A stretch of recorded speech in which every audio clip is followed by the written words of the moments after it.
It's a deeply humbling experience to be here, to be invited to speak at this very solemn function, at the same time an inspiring function. And I thank the Gauri Trust, Tista and others who were instrumental in inviting me here to speak. It'll be an overstatement if I start remembering Gauri Lankesh after all these speeches and other interventions have already been made. A humanist par excellence, a journalist of enormous courage and conviction, a human rights activist of enormous importance. It was a voice that had to be shut down by the right wing. They were scared of the voice, and they did what they do best. Just shut the voice down and not engage or debate with the voice. The result, the outcome or the response will also sometimes be very similar, as we heard in that inspiring song towards the end of the program a little while back, Hum Dekhenge. Iqbal Banu sang that song in Lahore in front of a very large audience soon after Ziaul Haq took over as a military dictator of Pakistan. And she sang, Hum Dekhenge, we will see. Lazim hai ki hum dekhenge. We will see, we will damn see that you are put down. That's the first word of that song. He said, we will see, we will so damn see the promised day carved on the stone of eternity. That's the opening stanza of that song. And it goes on at a later point to very inspiring stanzas. Sab taaj uchhale jayenge, sab takht giraye jayenge. We will fling all the crowns to dirt and thrash all the thrones to ground. That's the inspiration that she provides us through that song, for us to remember in today's fascistic times, which robbed us of an enormously inspiring personality like Gauri, or others like Mr. Kalburgi, or Govind Pansare, or Narendra Dabholkar in different parts of the country. They inspire us to carry on the flag of struggle against fascism. And let's all take a pledge today that we will join hands and fascism in India will not pass. We will defeat fascism at any cost in India, and we will create a new democratic India. Not simply a return to an old India, but a new democratic progressive India that all these people dreamt of. Let that be the pledge that we all take today. Friends, I am supposed to be speaking on issues in Indian federalism. And as you may have guessed, I am an economist by training. And the political scientists and others on the stage will speak about issues of federalism from different political perspectives. But I would like to stick to what I know best in my subject, which is economics. And I would like to speak about issues in fiscal federalism in India as they have emerged, and they are now more topical because of the formation of the 16th Finance Commission and also different struggles waged by states for more money to be paid to them from the union government and so on. Friends, constitutionally, India is not a unitary state. Constitutionally, India is a union of states. And more politically, India is a union of nationalities. I come from Kerala, and from the school times we have heard two lines. Bharatam enna peru kettal abhimana pooridamaganam andarangam, Keralam ennu kettalo tilakkanam chora nyarambugalill. When you hear the term Bharat or India, your heart should be filled with joy. And when you hear the term Kerala, blood should boil in your veins. So, who am I? Am I an Indian or am I a Keralite? I would say I am both. That is the dual consciousness that informs the mind of every Indian, informs the consciousness of every Indian. And when was this dual consciousness formed, or when did it emerge? It emerged during colonialism. The territory called India today, as we see today, got entrenched in the consciousness of Indian with an extraordinarily sacrificial, extraordinarily courageous struggle against colonialism, struggle against British imperialism. That is what formed the pan-Indian consciousness that informs an Indian today. But that's not the only consciousness that informs that mind. It is also a consciousness of a region, of a language, of a culture, which grew alongside this whole struggle against colonialism and imperialism, and ultimately fructified in the formation of not just the nation state of India, but also within that states which are linguistic nationalities in some sense, cultural units of their own. Who upheld this flag of dual consciousness? It was the left, progressive, communist forces of India who held this flag high. E.M.S. Namboodiripad, the first Chief Minister of Kerala and the communist leader, wrote the book Onnegal Kodi Malayaligal, 1.25 crore Malayalis, and later he rewrote that book into Keralam Malayaligalada Madrubhumi, Keralam, the motherland of Malayalis. P. Sundaraya, the extraordinary communist leader from Andhra Pradesh, Telangana, the leader of the Telangana struggle, wrote the book Vishal Andhra. Bhavani Sen, the communist leader from West Bengal, wrote the book Nuton Bangla. What are all these books? These are all books which reaffirmed that India is not just a unitary state, but also a union of nationalities, a union of cultures, a union of languages. So every Indian has that dual consciousness, and at the top of it is the consciousness of anti-colonialism, anti-imperialism. But the idea of India that you see in the fascistic terminologies of today, in the right-wing discourses of today, is not that of anti-colonialism. They were apologists of colonialism. They were those who wrote apology letters to escape from jails of British colonialism, while others spent decades and even died in jails. And they give lectures today on the virtues of nation state, patriotism, nationalism, and so on. They are not believers in the anti-colonialist or anti-imperialist ideologies. They would like to see a replacement, a substitution of this pan-Indian consciousness informed by anti-colonial and anti-imperial struggles with a Hindutva consciousness. Can it be a substitute? No, it cannot be a substitute, because that is not India. The diversity of India does not allow for that pan-Indian consciousness to emerge on that divisive communal line.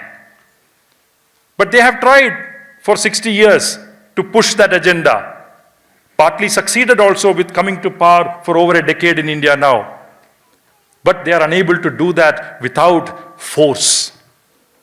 They are unable to do that without forcing the hands of Indians to think so. That is what gives rise to authoritarianism that informs this government. That is what gives rise to the use of different forms of violence against people who dare to dress differently, who dare to eat differently, who dare to speak different languages. You have one nation, one language, one nation, one election today, one nation, one dress, one nation, one form of thinking in terms of the spiritual sort of guidance that you seek all the time.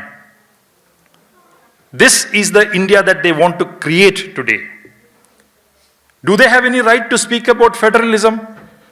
We should unequivocally say no. They do not believe in the idea of federalism that we know in a constitutional sense, because they did not want even this constitution to be implemented in the first place. They did not want the tricolor. They wanted a saffron flag. They did not want the constitution of Baba Sahib Ambedkar. They wanted Manusmriti in its place. And they today give us lectures about patriotism. They today give us lectures on nationalism. Let me begin by giving you a flavor of what they think about federalism by quoting their ideological guru, Madhav Sadashiv Golwalkar. In 1961, Golwalkar sent a letter to the first session of the National Integration Council. A part of that letter is worth quoting here.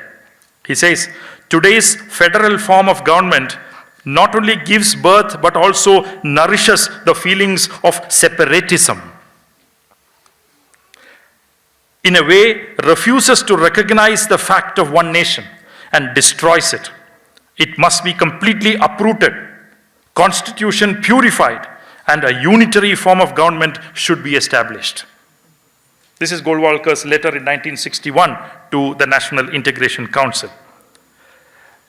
It also informed the RSS's view or the Janasang's view whenever demands for unified linguistic states were raised. Shamsul Islam, in his authoritarian work on what RSS thinks about federalism, notes that it was from this ideological perspective that RSS, for example, opposed the formation of a Samyukta Maharashtra, unified Maharashtra. Golwalkar once spoke at an anti-Maharashtra formation conference and said the following: India should have central rule, and from administrative point of view, states should be administered territories. This is not enough. There's much more. Bunch of Thoughts is the Bible of this right-wing formation that we are talking about, and which presents us with a substitute for federalism. And Golwalkar wrote in this Bunch of Thoughts the following paragraph: the most important and effective step will be to bury deep for good all talk of a federal structure of our country's constitution, to sweep away the existence of all autonomous or semi-autonomous states within the one, that is Bharat, and proclaim one country, one state, one legislature, one executive, with no trace of fragmentational, regional, sectarian, linguistic, or other types of pride. Let the constitution be re-examined and redrafted so as to establish this unitary form of government. This is Golwalkar in Bunch of Thoughts. They are enemies of federalism. They are enemies of diversity. They celebrate a unitary form of government which smoothens out, which kills all diversities and all forms of variations that exist in this country. And that is the context in which we are living today. And this is the reason why the agenda of a true federal India must be raised again by us very forcefully. We are going to see the emergence of a new policy agenda: one nation, one election. But this one nation, one election will not come alone in a vacuum. It will come with filling up all the seats that are lying empty in the new Parliament Hall by increasing the number of seats in the Parliament after a delimitation whenever the census actually happens. And with that delimitation, the number of seats or number of MPs who will go into the Parliament from, say, the southern states of India, which have high levels of achievements in fertility rate reductions, is likely to fall. And the true idea of India, which was represented in the 541-member Parliament from the 1950s onwards, its spirit will die. And that is an additional urgent reason why we must keep talking to people about the importance of a healthy federal system in this country's polity.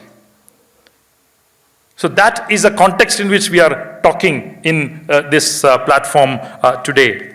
But coming back to what I said I'm going to speak on, the questions of fiscal federalism in India.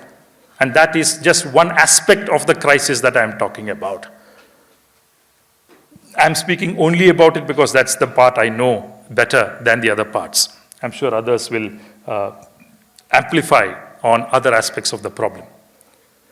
Friends, the problem of fiscal federalism in India, the financial or economic relationship between the center and the states, is not something new.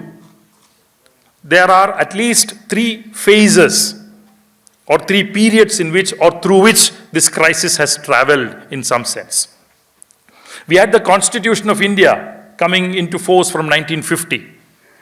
At that time itself, there were different kinds of dissenting voices being raised, primarily because that constitution had drawn enormously from the Government of India Act of 1935, which was an effort by the British colonial state to unify the provinces of this country.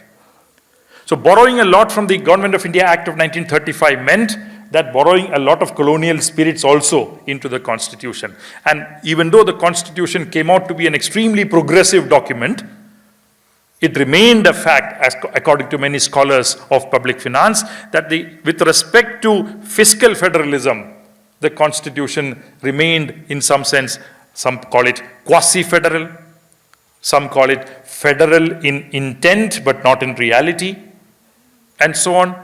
And this was primarily because of 3 or 4 important problems that existed. I'm trying to sort of historicize it in this form because we must not think that the crisis is new. It is new, but it is also something that has been with us for a while. The problem here was that large number of taxes were collected by the center, but a large number of expenditures were to be incurred at the state level. So there has to be a relationship between the center and the states. Center collects a lot of money, the states have to spend a lot of money. So who will decide, or how will this transfer of resources from union to the states be determined? Constitution saw a way, which was the Finance Commission. So the Finance Commission would be set up for every 5 years. This Finance Commission will decide 2 things. One, of all the taxes that are collected, how much will the union keep and how much will be given to all states. That's called the the problem of vertical balance in federalism. Then comes the horizontal problem, which is that of all the money that is to be given to the states, how much will each state get? How much will Karnataka get, Tamil Nadu get, UP get, Assam get, and so on and so forth. So these 2 issues were to be decided by the Finance Commission. That was a constitutional provision. But unfortunately, because we had entered into planning in a big way, we had the Planning Commission also at that time. The Planning Commission's job was very important. It had to decide investment priorities, developmental priorities, ensure that resources are ensured for those purposes, and so on. But the way fiscal federalism emerged in India, it turned out that the Planning Commission, which was not necessarily a constitutional body, ended up getting more powers than the Finance Commission. So the Finance Commission essentially dealt only with non-plan expenditures in practice, but the Planning Commission dealt with the plan expenditures of this country. This division does not exist today in many states, but Planning Commission essentially became a body which was not in the Constitution, but was there to decide on how much center will give to the states for different purposes. So this was one important matter of tension. Planning Commission was a body with a function, but was it sort of conflicting with the role of the Finance Commission was the first question that was raised. The second question that was raised was, apart from the taxes that are shared with the states, the center also provided a number of discretionary grants to states. Discretionary grants, for example, central sector schemes. Now, there is no formula or criterion that determines how much will go from the center to the states for each central sector scheme. That's precisely the reason why it is a discretionary grant. So this discretionary grant meant that the center could transfer funds to states outside the Finance Commission recommendations informed by a political perspective. And that became a second important source of tension between center and the states, more so because many of these central sector schemes were used by the central governments from time to time to intrude into, to violate the state list and the concurrent list of the Constitution and to usurp the different functions of state governments listed in the state list. So that became a second important source of concern. The third important source of concern was related to the different loans that the center provided to the states.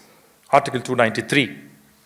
Article 293 is not governed by the Finance Commission. It's outside the transfers of the Finance Commission. As a result, the center used to give a lot of loans to states, and these also were in many forms politically determined, and to add to it, in many cases, the relationship between center and the states turned into a creditor-debtor relationship rather than a relationship of equals. This was a third tension. The fourth tension was minor, but it was important nevertheless, different gap-filling expenditures that the center gave to the states. This also was politically determined in different ways. So for all these reasons, what you have is from the 1950s onwards, till about the 1980s or so, the system of fiscal federalism was under stress. There were no major violations of the sort that we see today, but there were still complaints that states had on multiple fronts, which led to the formation of the Sarkaria Commission, etc., in the 1980s and so on, which was a culmination of all those complaints. So that is phase one that we are talking about. But the second phase begins from the 1980s onwards into the 1990s, when the period of economic liberalization begins. Often, this role of economic liberalization in creating centralization in the center-state fiscal relations is not quite appreciated that much. It had a very important role to play in that. So to begin with, if you look at the early 1980s, most states of India were revenue surplus in their budgets. When I was in school, I used to see newspapers in the morning when budgets used to come. Karnataka or Kerala or Tamil Nadu have revenue surplus of these many crores. That was the news. But today you see fiscal deficit is this much, revenue deficit is that much. Revenue deficit of states was not heard of at all by the early till the early 1980s. That began to emerge from the mid-80s and later into the 1990s, when to begin with, the central government began to liberalize interest rates as part of financial liberalization exercises. So the interest rates went up sharply. For what? Loans borrowed by the states, but not for the loans borrowed by the center. On an average, by the early 1990s, if the average interest rate for loans of the states was above 10%, the average interest rate of loans borrowed by the center was less than 7%. To add to it, you also had the facility of monetizing deficits through the Reserve Bank. The states did not have it, but the center had it. So in other words, 1980s, because interest rates went up, the states, which already were having some amount of debt with them, they slowly moved into a period of debt crisis. And revenue surpluses slowly, universally began to turn into revenue deficits. So 1980s, late 80s, early 90s, with liberalization comes, interest rate deregulation happens, you basically have a situation where the debt burden of states increase, they enter into a revenue deficit, and their dependence on the center, either for a loan waiver or for some other kind of extra assistance, additional assistance, that question begins to come up, which was not quite heard of in the 50s, 60s, or 70s. So a new age of dependence of the states on the center essentially begins. Come the 1990s, liberalization progresses. You have a new ideological issue that comes up, which is that under the neoliberal policies of economic liberalization, you want to keep fiscal deficits low. You want to keep borrowing levels low. Why should you keep fiscal deficits low? Apart from the ideology of fiscal conservatism that informs neoliberalism, you also, nobody's looking at me. I'm worried. Yeah, so essentially, the ideology of neoliberalism promotes an era of fiscal conservatism. This is primarily, this has a global dimension as well as a domestic dimension. And the global dimension is that you now live in an era of free, mobile finance capital. Finance capital travels from country to country for quick profits, as hot money travels in speculative terms. So they want to make quick profits today in one country, move on to another country, move on to a third country, and so on. And in this process, they look for profits. They also look for stability of that country into which they are entering. And one of the important indicators of stability of the country that they think of entering into is the fiscal deficit. Is the fiscal deficit low? Then it is supposed to be a safe and secure country to take your capital to. So it became imperative on the part of the dependent Union Government of India to also follow suit and say that we will keep fiscal deficits low in order to keep international finance capital happy. In order to attract more such capital into the country, we will keep fiscal deficits low. What did this essentially do? This essentially meant that Indian state was never good at collecting taxes. That is well known. Well known then, well known now. So you have one source of revenue for the government of India closed, more or less. What is the other source? Borrowing. That is the only other source for which the government could raise revenues and spend for people in education, health, or different other welfare activities. But with the fiscal deficit attaining an ideological importance in this form that I just mentioned, the central government stopped borrowing also, beyond a point. Because fiscal deficit had now to be kept at 3% of the GDP. So fiscal responsibility legislations were passed at the center, and not just that, states were also told that you will not be eligible for grants from the center unless you pass your own fiscal responsibility legislations in the state assemblies also. So every state was forced by the center to pass legislations to keep their fiscal deficits at 3% of their gross state domestic product, GSDP, every year. And this was monitored by the center from year to year. This meant that states also cannot anymore borrow and spend. So states are already in debt crisis. Now they have a problem of not being able to borrow more also for any purposes. Interest rates are high also. So this meant that the center was tying the hands of the state or state governments, which were elected democratic bodies to serve the citizens of each state. They were not in a position anymore to spend for their people, for their voters, their citizens, because their hands were fiscally tied by the central government through the fiscal responsibility legislations. This continues to be today. As you will know, Kerala government has approached the Supreme Court to challenge this, whether such a sort of center can do this kind of, impose this kind of a fiscal constraint on state governments or not. Now that case will be heard now by a constitutional bench. It has not been escalated to that level. We will know in a few years what the result of that would be. But this essentially tied the hands of the state governments from any form of spending. Now this was another form of important, of some importance. Later, finance commissions were also told that when you recommend, you also should say that these limits to borrowing as part of fiscal responsibility legislations must be highlighted in your recommendations. And they did so.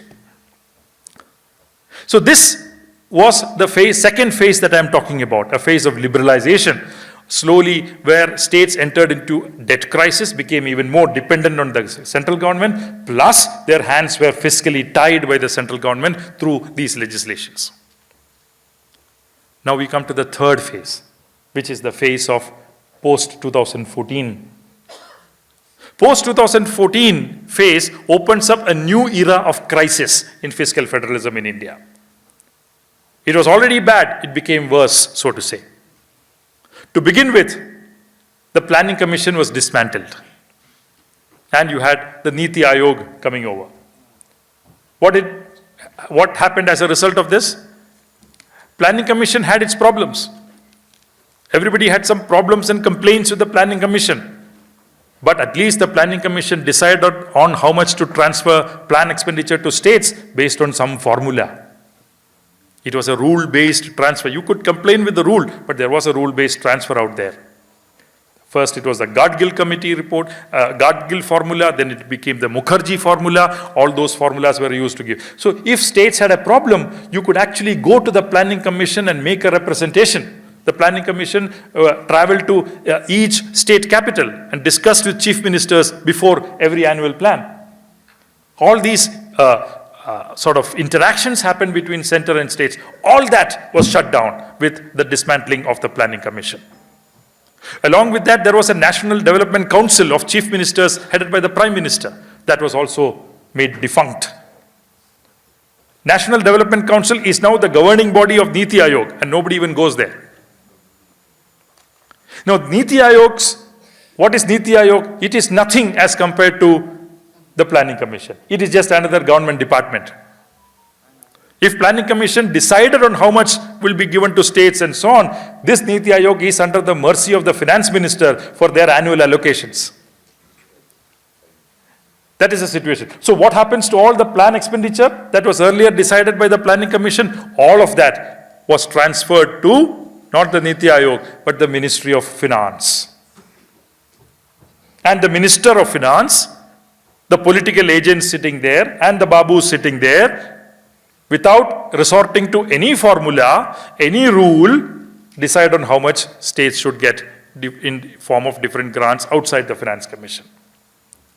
So what has happened is, from what the Planning Commission decided as plan expenditures, how much, for example, each state which will get in NREGA or in terms of every central sector scheme or centrally sponsored scheme that we know of today, is now a political decision of the Ministry of Finance.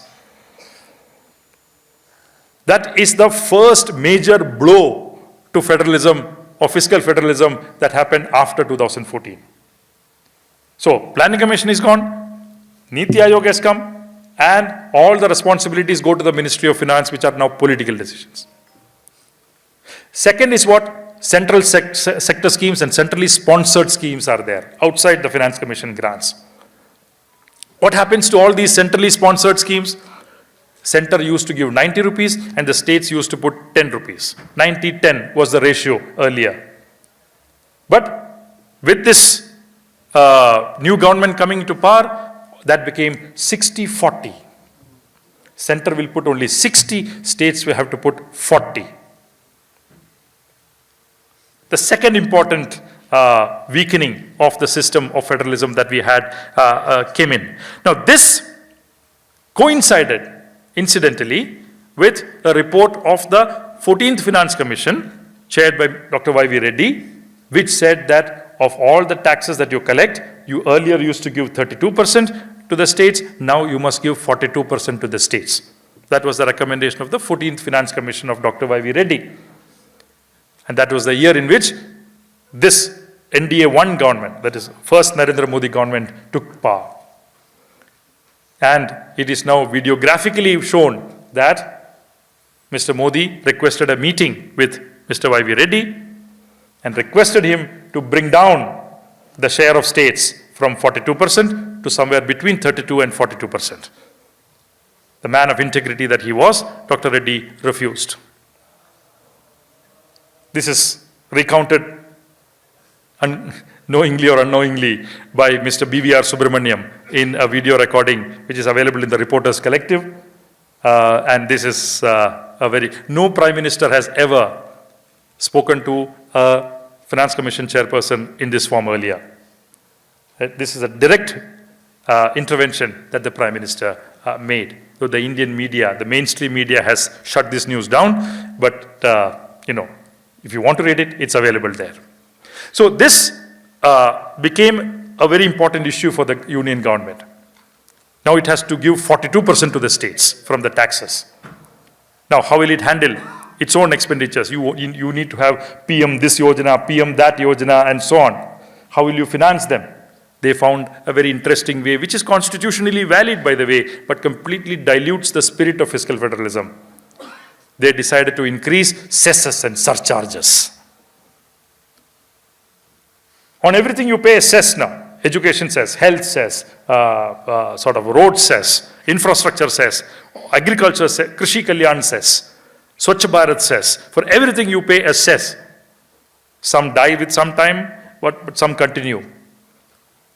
Do you know the reason why the central government decided to increase the number of cesses and surcharges like this? Because cesses and surcharges do not fall under that band of taxes which have to be devolved to the states. They don't have to be shared with the states. Constitutionally, they can be kept 100% by the center without sharing with the states. So they decided to increase cesses and surcharges and keep all the money to themselves. And how much money was it? Between 2015 and 2024-25, 10 years of the Narendra Modi government, the total amount collected as cesses and surcharges, that is not shared with the states, was rupees 36 lakh crore. Rupees 36 lakh crore rupees was collected as cesses and surcharges and not shared, and not a paisa was shared with the states. It is this attack on fiscal federalism that has essentially financed the creation of that political animal which all journalists talk about, called the Labharti Varg. Where did the Labharti Varg get created from? The Labharti Varg got created from different PM-schemes. And where did the money for all these schemes come from? From cesses and surcharges. Otherwise, you don't have any money. You actually cut the corporate tax rates from 30% to 22%. You're not raising your fiscal deficit to raise more borrowings from the market. Then how do you get more money to spend on different schemes like this? It is through the collection of more cesses and surcharges. This became a new form of centralizing expenditure responsibilities in the hands of the central government after 2014. So this became a new form of attack on federalism during this time. And these yojanas that you see are another form of attack on federalism for a different reason also. Look at schemes like Prime Minister's Fasal Bima Yojana. 6 to 8 states have walked out of that scheme. They are saying we don't want to be part of this scheme because these guidelines don't suit us. All of these schemes have one-size-fits-all guidelines for that national level. They are not suitable for states. Right? Ayushman Bharat scheme. Now, every family health center, it's actually a scheme that is actually copied from Kerala, because it had this public health centers transformed into family health centers in 2016. This idea was copied by the central government, made into an Ayushman Bharat scheme, and they said all such buildings that you create under this scheme should be called Ayushman Bharat Mandir. Why Mandir? Obviously, the reason is very clear. It certainly won't be called a masjid or anything, but why do you call it a mandir? So many states said, no, we don't want this. We don't want to call it a mandir. We have our own names. We have these buildings for a long time. We will fund it on our own and we will name it on our own. No, you will not get this money unless you do 2 things or you do 3 things. One is you name them Ayushman Bharat Mandir and you write them in big letters outside. Even the font size is given. Number 2, you paint them with a yellow or blue, I forget the color. A particular color paint should be used to paint them for uniformity in terms of branding. And third, the Prime Minister's photograph should also be there. Right? Now let me give you a third example which will boil your blood even more. There is a scheme called Life Mission in Kerala, which basically aims at making Kerala homeless free in 3 to 4 years. There should be no homeless household in Kerala by 2026. This Life Mission takes some money from the Prime Minister's Awas Yojana. Prime Minister's Awas Yojana rural for one house gives rupees 75,000. Now, with 75,000, you can't build the door of a toilet in Kerala. Right? So what do? The state government comes in and says, we are putting 3.5 lakhs into the kitty. So 3.5 lakhs from the state government and 75,000 rupees from the central government are brought together and a house is built. Now boss says, mera photo lagao. You give 75,000 rupees out of 4 to 4.5 lakhs, you have the audacity to demand that I need my photo there. Similarly is the case with Prime Minister's Awas Yojana Urban. 1.25 lakhs is what central government gives. State government puts 2.5 lakhs, yet he wants the photo there. Why should states agree to this? States have said no. So this has become a new problem that we have. I'm sure this is, in Karnataka, there is a similar problem of this kind, which I am not closely aware of, but I'm sure you all are likely to know of similar such schemes. So this is one, so these are new forms of attacks that you see on fiscal federalism in India. This is primarily to create the aura of a supreme leader, the aura of an authoritarian, all-encompassing central government, which is welfare-oriented, which is the friend of people. It is to create such a political narrative that this attack on fiscal federalism, or the soul of the Indian Constitution, is being carried out. It is a political fight. This is a political fight that we have to wage, and as you all will agree with me, Karnataka is an equally relevant sufferer in this story, because the 15th Finance Commission recommended a grant to Karnataka, and the central government rejected that advice or recommendation of the 15th Finance Commission, and Karnataka has lost a few thousand crores as grants from the Finance Commission as a result. So every state has a grievance. On the 12th of this month, finance ministers of all states of South India are meeting in the city of Trivandrum to discuss how this can be addressed, this can be approached. I understand that the Finance Commission is probably currently now in Bangalore and having discussions. I read the speech of the Chief Minister of Karnataka today morning. So this is a joint fight to protect India's federal structure. And the fight to protect the fiscal federal structure is a very important part of protecting and nurturing and developing what I called as the soul of the Indian polity, which is diversity. And that diversity is embedded in the idea of federalism that the Constitution has envisaged, and fiscal federalism is a very important part of that idea of federalism that we are talking about. And I hope that the memories of Gauri, the memories of Govind Pansare, the memories of Kalburgi, the memories of Dabolkar, all these martyrs of this fight against this authoritarian regime, they all will inspire us to join hands and to fight against this kind of attack on Indian Constitution and Indian polity itself in a big way. Thank you.